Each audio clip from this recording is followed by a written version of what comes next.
Every year, Sri Lanka consumes over 938,000 metric tons of plastic.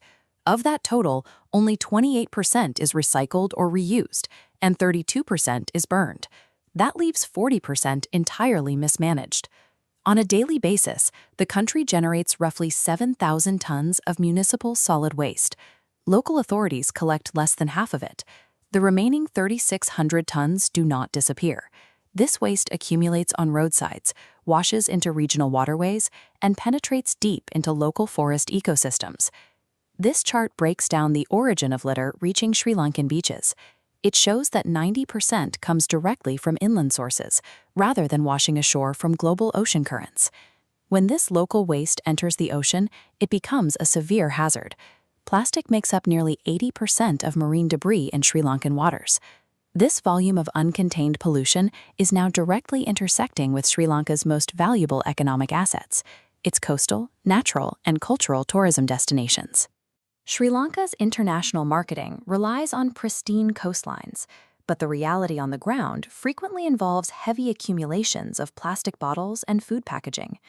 The government has already passed national environmental policies and gazetted bans on several types of short-term use plastics. Yet highly regulated ecological sanctuaries and sacred sites continue to experience severe environmental decay.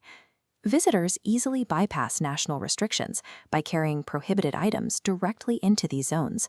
There are rarely active guards or rangers to stop them. Sri Lanka does not lack environmental laws. It suffers from an operational governance gap, a complete failure to translate high-level legislation into hyper-localized enforceable site management. This operational breakdown extends far beyond aesthetic damage. Unmanaged municipal waste is driving immediate biological casualties. In the Ampara district, local councils routinely dump unsorted urban garbage at the open Oluville Palakadu landfill, which sits directly inside active wildlife corridors. Over 20 wild elephants have died at this specific site. Autopsies confirm the cause is gastric impaction. The animals scavenge for food, swallow thick polythene bags, and suffer fatal intestinal blockages. Inland ecosystems face similar stress. The wilderness surrounding Sripada, or Adams Peak, serves as one of the country's most critical water catchments.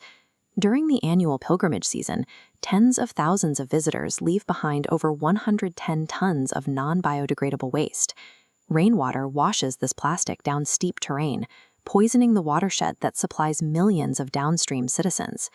Without physical site-level barriers, routine human littering scales rapidly into systemic biodiversity loss and widespread public health hazards.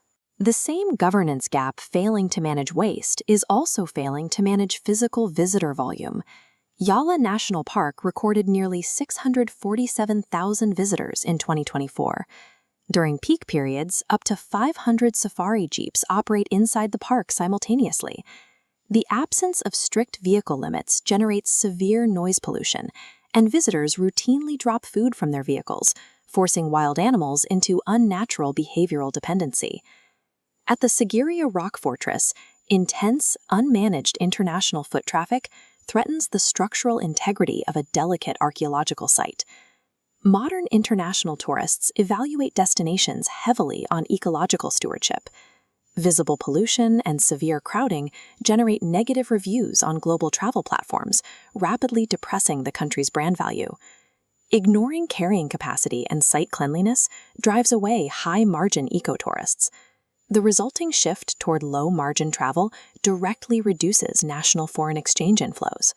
Ecological degradation is not an automatic requirement of high-volume tourism. Other nations maintain pristine environments through strict behavioral engineering. At high-traffic cultural sites in Japan, such as Kyoto's Kinkakuji Temple, the visitor experience is heavily regulated. Before entry, visitors encounter hyper-visible, multilingual signage that explicitly prohibits actions like vaping, flying drones, and eating outside designated areas. While Japan relies heavily on civic etiquette, Singapore provides the benchmark for active enforcement architecture. Singapore enforces environmental compliance with steep, escalating fines. Repeat offenders face corrective work orders, requiring them to publicly clean civic spaces. Successful destination conservation relies on a strict triad: hypervisible etiquette rules, localized sorting infrastructure, and fast, inescapable enforcement. To bridge its governance gap, Sri Lanka requires a binding statutory framework, the proposed National Clean Tourism Act.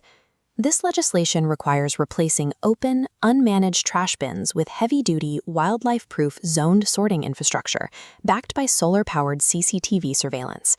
It mandates a national visitor code of conduct, enforcing strict pack-in, pack-out policies for remote wilderness areas and mountain trails.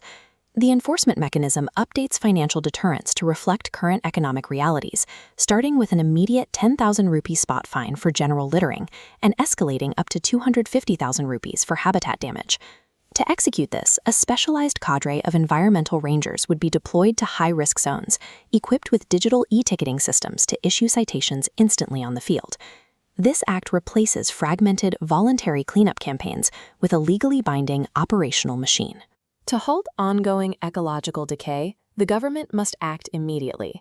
The rollout begins at 14 first-wave pilot sites. Year 1 focuses entirely on establishing legal instruments, standardizing signage, and executing baseline waste audits. Years 2 and 3 shift to physical execution, rolling out the sorted waste infrastructure and deploying active ranger teams to enforce the new codes. By years 4 and 5, the program scales nationally, integrating digital public dashboards to track compliance and site health in real time. Concentrating capital at a handful of critical sites prevents resource dilution and guarantees immediate, measurable results. This chart outlines the proposed Year 5 targets. The goal is 100% compliance in multilingual signage and formal waste protocol integration across all priority sites. A destination's global market viability drops sharply the moment its natural assets appear polluted or mismanaged. Sri Lanka possesses one of the most concentrated, uniquely endowed natural landscapes on the planet, but that heritage is currently buckling under systemic operational neglect.